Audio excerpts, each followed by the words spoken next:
when you're tired, when you're sore, when you're hungry, when you're emotional, when you've been rowing for 45 hours with half an hour's sleep, the only person that can pick up and carry on is you.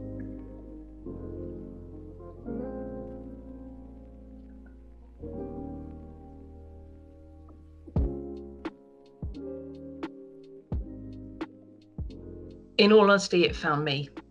I tried rowing briefly at college. I was at a college for blind and visually impaired children in Worcester, and it was a wonderful time in my life, having had a very tricky education in mainstream school, being the one disabled child in a school of 800. And I tried rowing and I had a go, and it was really good fun. So when I went to university, I went to my local rowing club, to the university, and I said, I'd like to learn to row, please. And they said, I'm really sorry, we're not doing learn to row courses at the moment. And I went, oh, well, I'll give that up as a bad job. And I was just a very unhealthy student doing, bicep curls at the student union bar. And then in my second year of uni, I got a phone call one day from a man called Simon. And he said, Naomi, I hear you've tried rowing at college, and I hear, that you quite enjoyed it. Would you come and trial for the Great Britain disabled rowing team? And I went, yeah. Yeah, but why? And he said, well, in all honesty, you tick some boxes. You're tall, you're a girl, and you can't see very well. And we need you because we have no girls, and it has to be a mixed crew, and we've only got boys. And I went, okay, yeah, fine. So I went down to London and trialed, happened to be fast enough, and then 4 months later was packed onto a plane with my team and a bag full of GB kit and sent off to Spain to compete in my first World Championships, and we crossed the finish line first.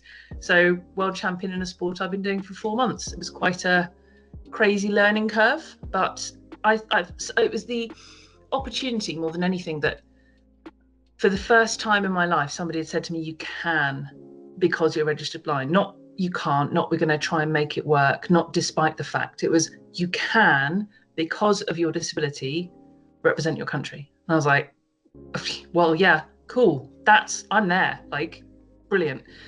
And then obviously the rowing career developed, became a Paralympic sport in 2005, and then Beijing was suddenly on the cards.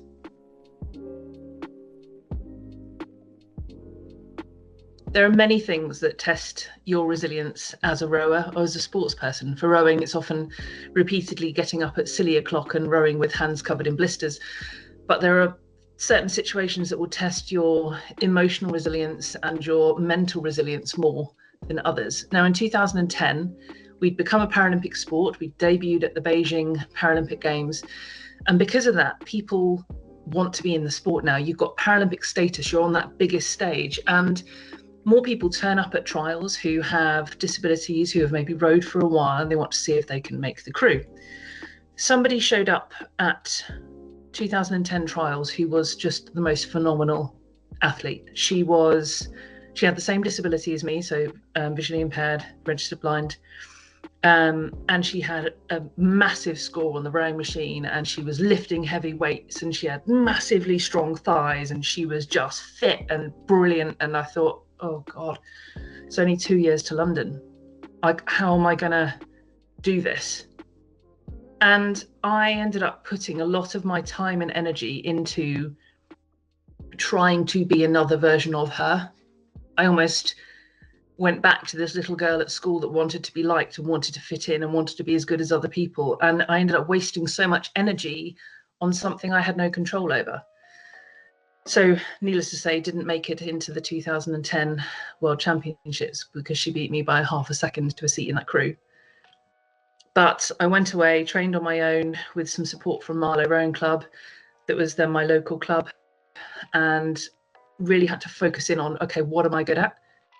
I can control what I'm doing training wise. I can control the scores I have on the rowing machine and my diet, my sleep patterns, how I look after myself, but I cannot control what this girl's doing, and there's no point in me trying. And it was a really hard lesson to go, all I need to do is beat her on trials day. I don't need to do anything else. Just keep it simple, take the emotion out of it, focus on the facts, beat her on trials day. That's it. So then when it came to London, I beat her by 8.5 seconds, and I went to London.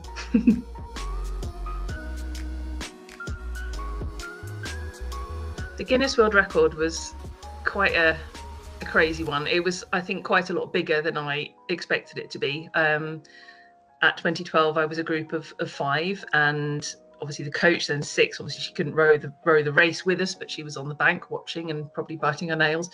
And I thought, I want to do something that's just mine, but I want to do it for the right reasons. And that was, for me, sitting in a coffee shop, having a conversation with the lady who ran a charity that I was patron for. I want to do something for you. I want to do something to raise the awareness of the ability of people with a disability. And I think it's a really good idea to row the length of the navigable Thames from Lechlade to Gravesend, because it's 165 miles. And if I do it in a single sculling boat, then other people will have to steer me. So it's going to be a sense of trust and good relationship building, that the people who steer me, that I get on with and understand, and we can work together, but also a test of endurance. It tested me. It absolutely tested every fibre of my being. I think it was just 6 seconds short of 48 hours I did it in. And one of the things it taught me more than anything is that sometimes you can see your goal, you know where you're headed, and there are people around you that can help you, that can cheer you on, that can offer a service or a specialism that you don't have. But really, there's no one else that can get you there except for you. When you're tired, when you're sore, when you're hungry, when you're emotional, when you've been rowing for 45 hours with half an hour's sleep, the only person that can pick up and carry on is you. Nobody can do it for you. Even though they can all see your goal, they can say, it's so close, I can touch it. But you're the only one that can pick up your oars and go again. And that was I think that was the point really for me. I learned a lot about myself in that process, how to do things on my own, but also who to trust and who are the people around you that are going to shout for you and support you. But yeah, no one else but you can achieve what you want to achieve.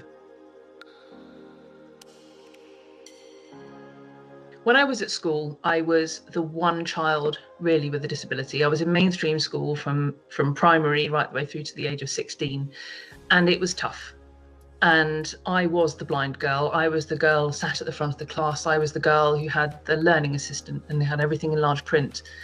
And as you can imagine, the technology in the 80s and 90s wasn't anywhere near as good as it is now. So everything was on A3 paper, and the colour photocopier wasn't very good, and I can't see colour anyway, and it was just all it was really frustrating, because I'm not daft, I could keep up, but I didn't have the right kind of support to be able to excel at anything.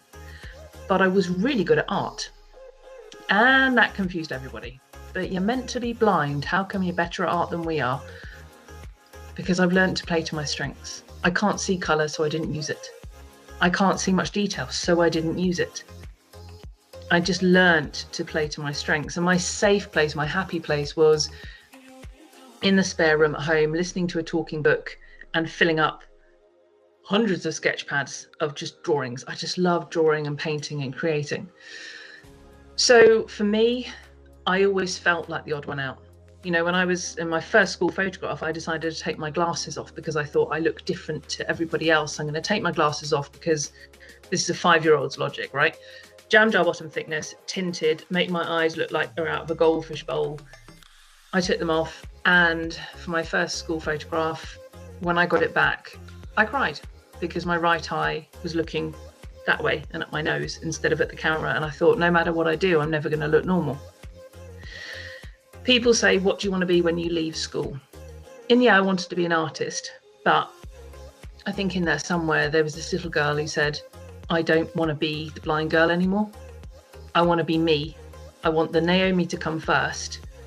And I want my disability to be a facet of me, but not front and center. And so I often say to people, can you tell? And they go, no. And I'm like, yes.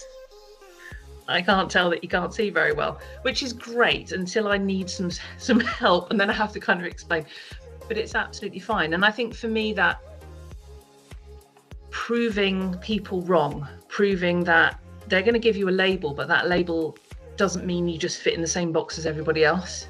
Everybody is individual. Everybody has their own superpowers. Everybody has strengths. Everybody has limitations. Everybody has weaknesses. And getting to know the personality and the person behind the label is always the best way to go about anything. So I know being a Paralympian defines me as being disabled, but it also allowed me to do incredible things because it let me into a sport and they said you can because of your eyes.